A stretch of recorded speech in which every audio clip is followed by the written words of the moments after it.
সেই সভাকে পণ্ড করা হয়েছে। আমরা এটাকে নিন্দা জানাই, প্রতিবাদ জানাই। অনুরূপভাবে মিটফোটে সোহাগকে নির্মমভাবে হত্যা করা হয়েছে, সে হত্যার জন্য আমরা নিন্দা জানাই এবং অবিলম্বে হত্যাকারীদের গ্রেফতারের আহ্বান জানাচ্ছি।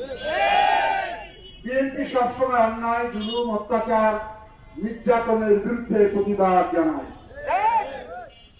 কিন্তু সাম্প্রতিক বাংলাদেশের রাজনীতিতে কিছু ঘোলা পানি করা হচ্ছে মাছ শিকারের উদ্দেশ্যে।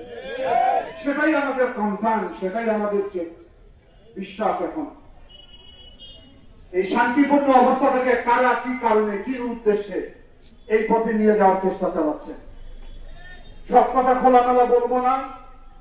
সোহাগ হত্যা হয়েছে, আমাদের পার্টি সর্বোচ্চ জায়গা থেকে প্রতিবাদ জানিয়েছে, সমবেদনা জানিয়েছে এবং বলা হয়েছে দুষ্কৃতিকারীদেরকে গ্রেফতার করা হোক। কারণ যিনি হত্যাকাণ্ডের সঙ্গে যারা জড়িত তারা কোন দলের সদস্য হতে পারে না, হত্যাকারী হিসেবে তাকে দেখতে হবে।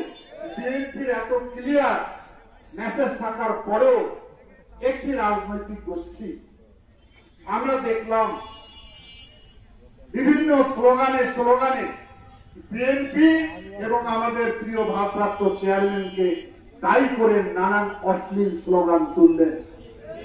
তারা কি ভুলে গেলেন যে তারেক রহমানকে? নিশ্চয় ভুলে গেছিলেন। তারেক রহমানের সেই তারেক রহমান যিনি জিয়াউর রহমানের সন্তান। জিয়াউর রহমান এই বাংলাদেশের স্বাধীনতা ঘোষণা দিয়ে 9 মাস অস্ত্র নিয়ে যুদ্ধ করে বাংলাদেশকে মুক্ত করেছেন সেই জিয়াউর রহমানের সন্তান। ভুলে গেছেন জিয়াউর খান? তারেক রহমান তারই সন্তান বেগম খালেদা জিয়া।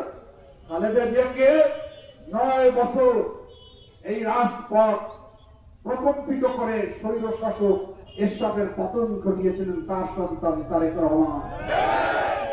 তারেক রহমান আমাদের আবেগ, তারেক রহমান আমাদের বিশ্বাস, তারেক রহমানের বাংলাদেশ। সুতরাং তাকে নিয়ে অশ্লীল অশ্রদ্ধ স্লোগান দিবেন আর বিএনপির লোক ঘরে বসে আঙ্গুল চুষে থাকবে, ধারণা আপনাদের ভুল ছিল। মনে করেছিলেন সোহাগ হত্যার মধ্য দিয়ে পানি ঘোড়া করে মাছ শিকার করবে। আপনারা বলেন চাঁদাবাজ গেছে যেদিকে, এই চাঁদাবাজও যাবে সেই দিকে। আমরা তো সেই স্লোগান দেই যে বাংলাদেশে কোনো চাঁদাবাজ থাকতে পারবে না। নতুন একটি কুলি ফুটেছে বাংলাদেশে, এখনো ফুল হয় নাই। তাতে মাজরা পোকা, ইলেকট্রিক পোকা যেভাবে গ্রাস করেছে, সেই পোকা কবে প্রস্ফুটিত হয় আমার জানা নাই। আমি মনে করি, আমরা আশা করেছিলাম যে এই অভ্যুত্থানের মধ্য দিয়ে সংগঠিত দলটি একটি ভালোবাসার দল হবে, একটি দেশপ্রেমিক দল হবে এবং মানুষকে শ্রদ্ধা করবে, রাজনীতিবিদকে শ্রদ্ধা করবে এবং তাদের বক্তব্য যেন সারা বাংলাদেশের মানুষকে আকৃষ্ট করে। কিন্তু যেভাবে হুমকি ধুমকি চ্যালেঞ্জ, এটাই তো সমস্যা। আমরা মনে করি আমরা যারা জুলাই আন্দোলনে অংশগ্রহণ করেছি, শুধু জুলাই আন্দোলনতে একদিনে সৃষ্টি হয়নি, 16টি বছর কই ছিলেন?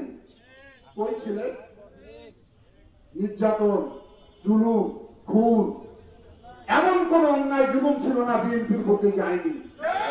বিএনপিতে একদিনও গিয়ে মাথা নত করে নাই। রিমাইন্ডে দিনের পর দিন নির্যাতন করেছে বিএনপি নেতা কর্মীদেরকে। আপনারা একদিনে ভাতের হোটেলে গিয়ে লিখে দিলেন আন্দোলন থেকে প্রত্যাহার করে দিলেন। তারাই আমাদেরকে সংগ্রামের ইতিহাস শিখালে খুব দুঃখ লাগে, কষ্ট লাগে। শিখতে অনেক সময় লাগবে, রাজনীতি এত সোজা নয়। আমি আশা করি আমাদের ভিতরে কোনো বিরোধ তৈরি করবেন না। আমাদের ভিতরে বিরোধ তৈরি হলে ওই পতিত শাসকরা, পতিত শৈল শাসকের দোষরা মাথা ছাড়া দিবে। এটা গতকালকে গোপালগঞ্জে যাওয়ার পায়তারা করেছে, সেখান থেকে শিক্ষা নিন যাতে এই ধরনের গোপালগঞ্জ বাংলাদেশের অন্য অঞ্চলে সৃষ্টি না হয়। আমরা ঐক্যবদ্ধ থাকতে চাই, আমরা কি গণতান্ত্রিক মানবিক সাম্যের বাংলাদেশ গঠন করতে চাই। তারেক রহমান বারবার যে নির্দেশনা দিচ্ছে, যে আহ্বান জাতিকে জানিয়েছে, গোটা জাতি এখন তার মুখের দিকে তাকিয়ে রয়েছে। আর আপনারা তার চরিত্র হনন করে তাকে নিয়ে যা তা স্লোগান দিবেন, এটা আমরা মেনে নিতে পারি না। আমরা মনে করি আগামী দিনে আমরা স্বৈর শাসকের বিরুদ্ধে যেমন লড়াই করেছি, ফেসিবাদ শক্তি যাতে মাথা চালা না দেয়, সেজন্য আমাদের ভিতরে ঐক্যবদ্ধ থাকতে হবে। পানি ঘোলা করে মাছ শিকার করার চেষ্টা করবেন না, ঘোলা পানি পরিষ্কার করতে আমাদের বেশি সময় লাগে না। আমি আর কথা বাড়াই না।